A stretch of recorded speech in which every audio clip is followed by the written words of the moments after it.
Welcome dear students, welcome to this video. इस video के through जो है वो आज हम हमारा नेक्स्ट डिसीज़ डिस्कस करने वाले हैं और वो है कैंसर। ठीक है, कैंसर जो है ये बहुत ही पॉपुलर डिसीज़ है क्योंकि हमारे कंट्री में जो है वो आए दिन कुछ लोग हैं या बहुत सारे लोग हैं जिनकी कैंसर की वजह से डेथ होती है। ठीक है, सो यहाँ पे कैंसर जो है इसके बारे में आज जो है वो हम सिर्फ एक इंट्रोडक्टरी पार्ट लेंगे, उसके बाद में उसके टाइप्स और वो कैसे फैलता है, उसके क्या ट्रीटमेंट्स हैं भी या नहीं है, ये सब हम बाद के वीडियो में देखेंगे। ठीक है, सो आज जो है वो एक इंट्रोडक्टरी पार्ट है रिलेटेड टू कैंसर। कैंसर जो है actually what is cancer, cancer किस वजह से होता है, किस कारण की वजह से होता है, या कैंसर ये कंडीशन क्या है हमारे बॉडी की। तो एक्चुअली हमारे बॉडी में जितने भी सेल्स हैं, जितने भी टाइप ऑफ सेल्स हैं, इनमें जो है they have got the capacity to divide. ठीक है, वो डिवाइड होते हैं और अपने नंबर्स जो है वो बढ़ाते हैं। लेकिन जो भी इनके सेल डिवीजन की जो प्रोसेस है ये कब होनी है, कितनी होनी है और कितने दिन बाद होनी है। ठीक है, मतलब हर एक सेल्स जो है, जैसे अगर हम आरबीसीज की बात करें, हमारे रेड ब्लड सेल्स, तो हर एक आरबीसी की जो है वो 120 डेज की लाइफ होती है और उसके बाद में ही वो मरता है और नया सेल तैयार होता है। अगर हम डब्ल्यूबीसीज की बात करें तो वो 3 से 5 दिन का उसका लाइफ स्पैन होता है, हर 3 से 5 दिन में नए डब्ल्यूबीसीज तैयार होते हैं।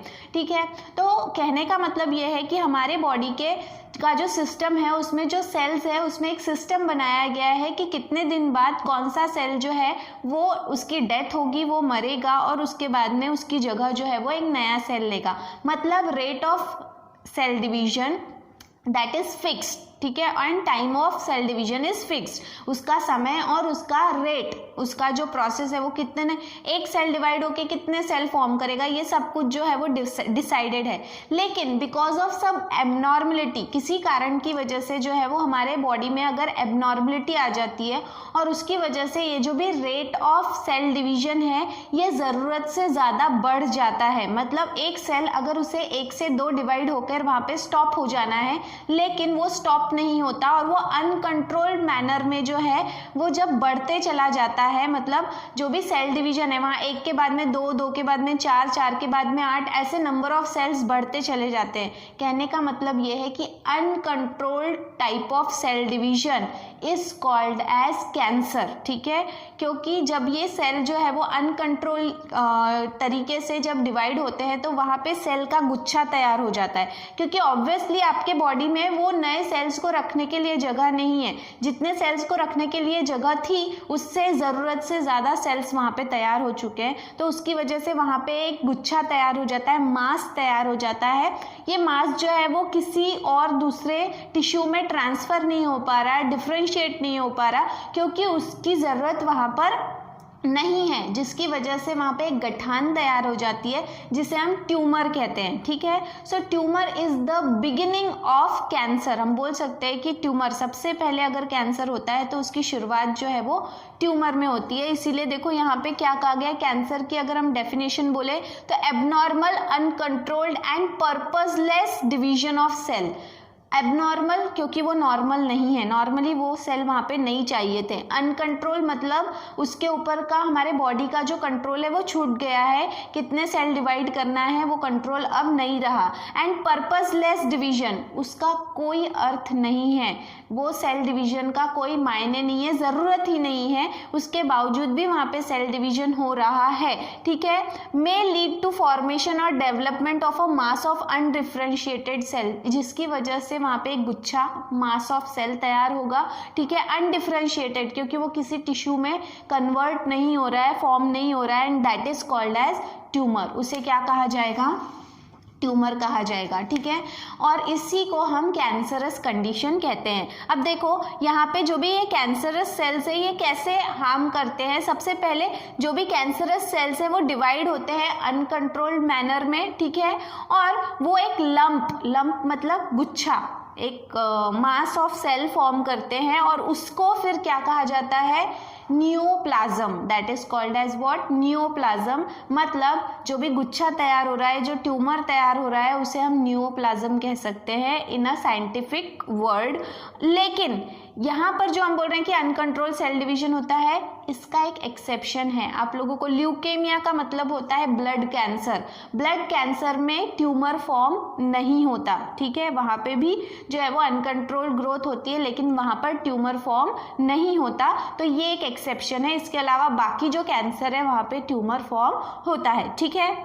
देन ट्यूमर जो है ये क्या करता है, फिर ट्यूमर फॉर्म हो गया, ठीक है, गठान तैयार हो गई, फिर उसकी वजह से हमारे शरीर को क्या नुकसान होता है, तो उसकी वजह से क्या होता है कि वो इंटरफेयर करने लगता है हमारे बॉडी के नॉर्मल फंक्शन में। मतलब हमारे जो बॉडी के नॉर्मल फंक्शन है उसमें वो जो है उसके फंक्शंस को अल्टर करने लगता है, उसके फंक्शंस में खराबी लाने लगता है, ठीक है, because of releasing of some secretion. अब वो आप कैसे वो इंटरफेयर करता है, कैसे वो हमारे बॉडी के फंक्शन को खराब कर रहा है, तो वो कुछ चीज़ें तैयार करने लगता है, कुछ केमिकल्स तैयार करने लगता है। वो जो ग्रुप ऑफ सेल्स हैं वो मिलके कुछ केमिकल तैयार करते हैं, कुछ सीक्रेशंस तैयार करते हैं, जो सीक्रेशंस जो है वो ब्लड के माध्यम से फिर हमारे बॉडी के अलग अलग ऑर्गन्स तक पहुंच जाते हैं और फिर उनमें खराबी करना शुरू कर देते हैं, उनके फंक्शंस को खराब करना शुरू कर देते हैं, ठीक है। देन कैंसर को मेन किलर डिसीज माना गया है। क्यों माना गया है? क्योंकि कैंसर के ऊपर जो है वो सिर्फ ट्रीटमेंट है, लेकिन उसका क्योर मतलब पूरी तरह से उसे जो है वो कैसे खत्म किया जा सकता है, उसके ऊपर अभी तक के कोई भी मेडिसिन तैयार नहीं हुई है। सिर्फ उसको ट्रीट किया जा सकता है, उसकी जो तीव्रता है, इंटेंसिटी है, या उसका जो टाइम पीरियड है उसे थोड़ा कम किया जा सकता है, लेकिन उसे पूरी तरह से ठीक नहीं किया जा सकता, इसलिए उसे मेन किलर डिसीज माना गया है।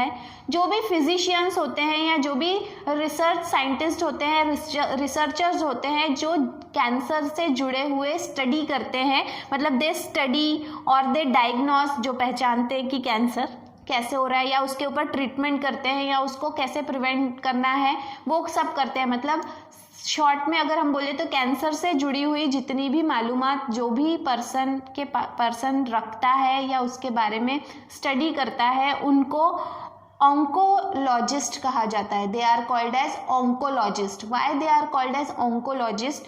क्योंकि जो भी gene which is responsible for the uncontrolled cell division, वो जीन जो सेल के ऊपर का जो सेल डिवीजन का कंट्रोल है हमारे बॉडी का, वो जो हमारे हाथ से छूट जाता है, वो जिस जीन की वजह से होता है उसे ऑन्कोजीन कहते हैं, ठीक है। और इसीलिए उन ऑन्कोजीन की स्टडी करने वाले जो लोग हैं उन्हें ऑन्कोलॉजिस्ट कहा जाता है, ठीक है, क्लियर है। देन इसके बाद में यहाँ पर जो भी ये ट्यूमर है आपके बॉडी में कभी भी कहीं पर भी तैयार हो सकता है। It can develop anywhere in your body. आपके बॉडी में वो कहीं पर भी तैयार हो सकता है, ठीक है। लेकिन इसका मतलब ये नहीं है कि हर एक गठान जो आपके बॉडी में तैयार हो रही है वो कैंसर की ही हो सकता है कि वो किसी और चीज़ की भी हो सकती है, लेकिन ये है कि कैंसर आपके बॉडी में कहीं पर भी डेवलप हो सकता है, किसी भी ऑर्गन में डेवलप हो सकता है, ठीक है। देन इसके बाद में यहाँ पर कैंसर के दो एक्चुअली कैंसर के नहीं, ट्यूमर के दो प्रकार होते हैं, क्योंकि cancer starts with the formation of tumour and tumour can be of two types, ठीक है, दो प्रकार के होते हैं। एक है बिगाइन और या फिर उसे कहा गया है नॉन मैलिग्नेंट, और दूसरा है मैलिग्नेंट या फिर उसे कैंसरस कहा गया है, ठीक है। सबसे पहले अगर हम बात करें तो बिगाइन या फिर मैलिग्नेंट की, नॉन मैलिग्नेंट की, तो ये जो है इसका ग्रोथ रेट बहुत स्लो होता है।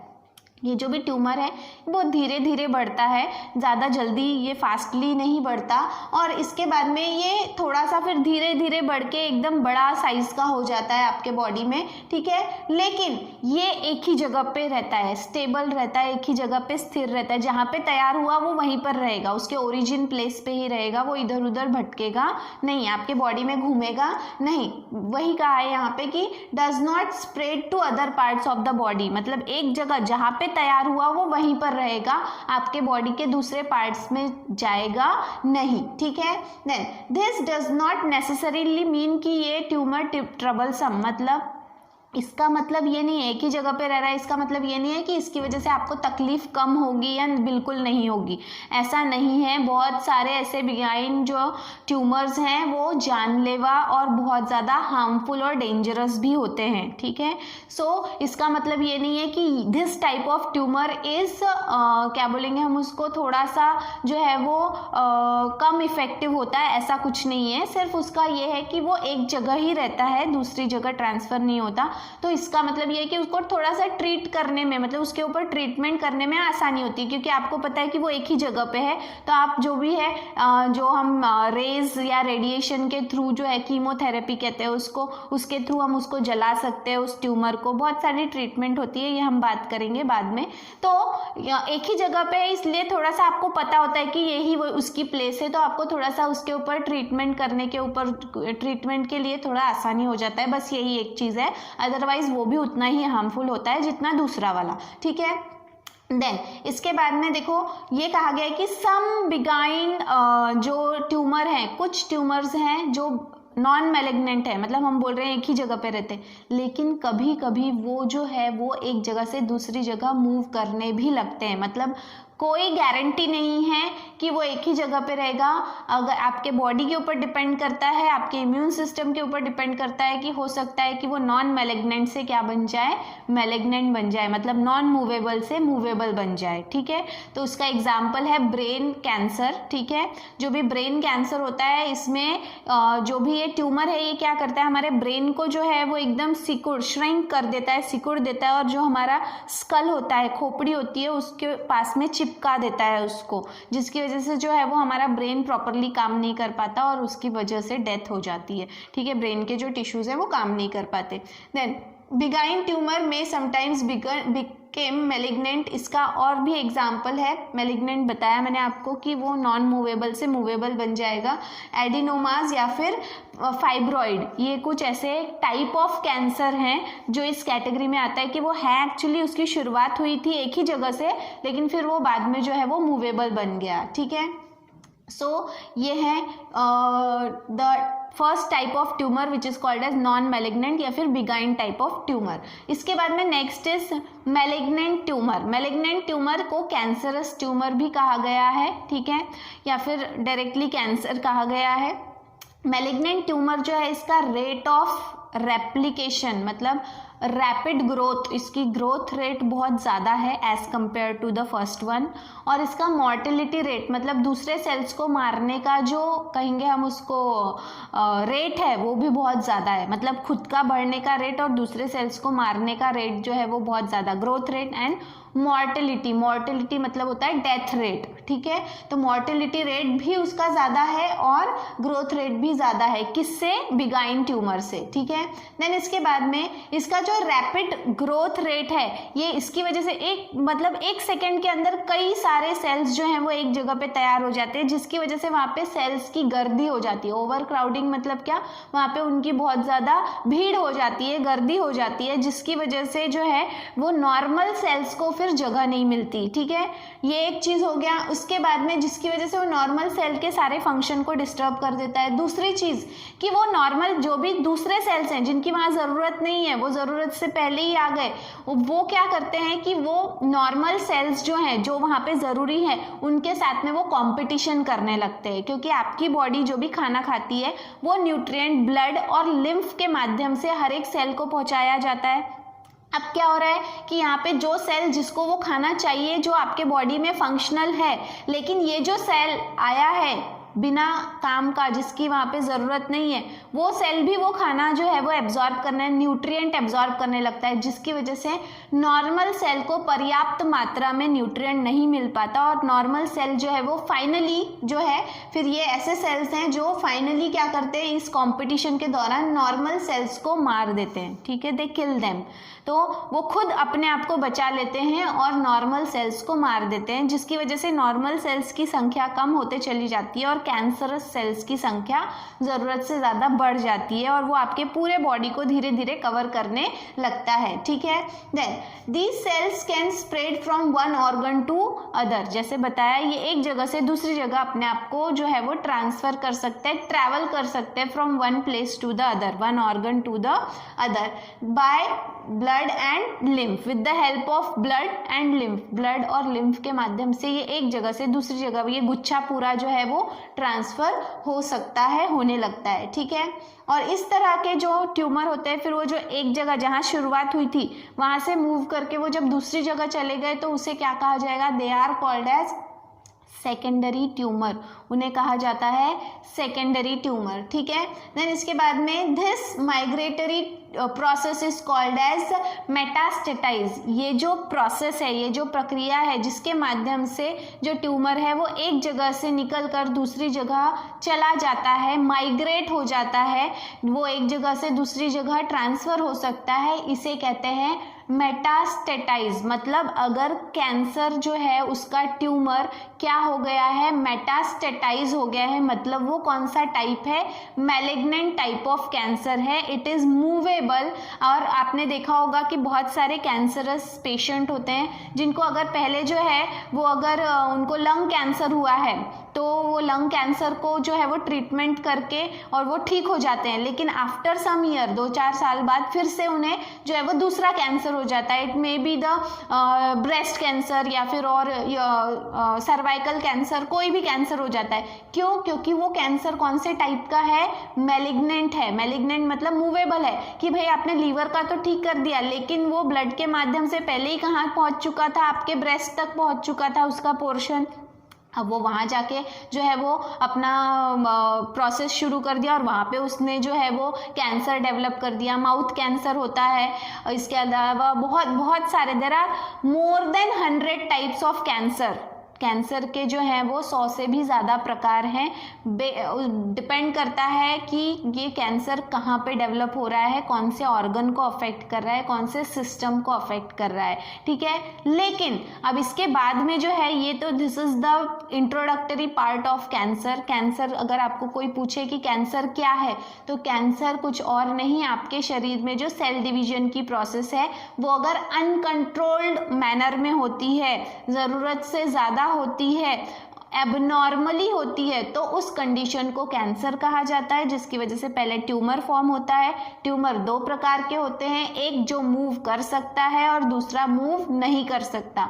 जो मूव कर सकता है उसे मैलिग्नेंट ट्यूमर कहते हैं, जो नहीं कर सकता उसे नॉन मैलिग्नेंट ट्यूमर कहते हैं, ठीक है। इसके बाद में जो नेक्स्ट हमारा टॉपिक है that is type of cancer. तो यहाँ पे टाइप ऑफ कैंसर मैंने आपको बोला 100 से भी ज़्यादा प्रकार हैं, तो हमको 100 से ज़्यादा प्रकार नहीं पढ़ने हैं, हमको जो है उसे एक फिर क्या कहेंगे हम उसको, कि कुछ टाइप ऑफ कैंसर्स को एक कैटेगरी में डाल दिया गया है कि भाई आपके स्किन लेयर मतलब एपिडर्मल लेयर को कॉज करने वाला जो कैंसर है उसको एक नाम दे दिया, आपके ब्लड के टिश्यूज़ को कॉज करने वाला है तो उसे एक नाम दे दिया, ग्लैंड्स को कॉज करने वाला है तो उसे, ऐसे करके उन्होंने ग्रुप करके 5 टाइप जो है वो कैंसर के जो है वो डिसाइड किए हैं। और इन 5 टाइप में फिर कई प्रकार के कैंसर्स आते हैं, ठीक है। सो वो हमको देखना है इन अवर नेक्स्ट वीडियो। फिलहाल के लिए जो है वो अभी हमने देखा है about cancer and its background, what is cancer and what are the type of tumour, ठीक है। अभी के लिए इतना, थैंक यू वेरी मच।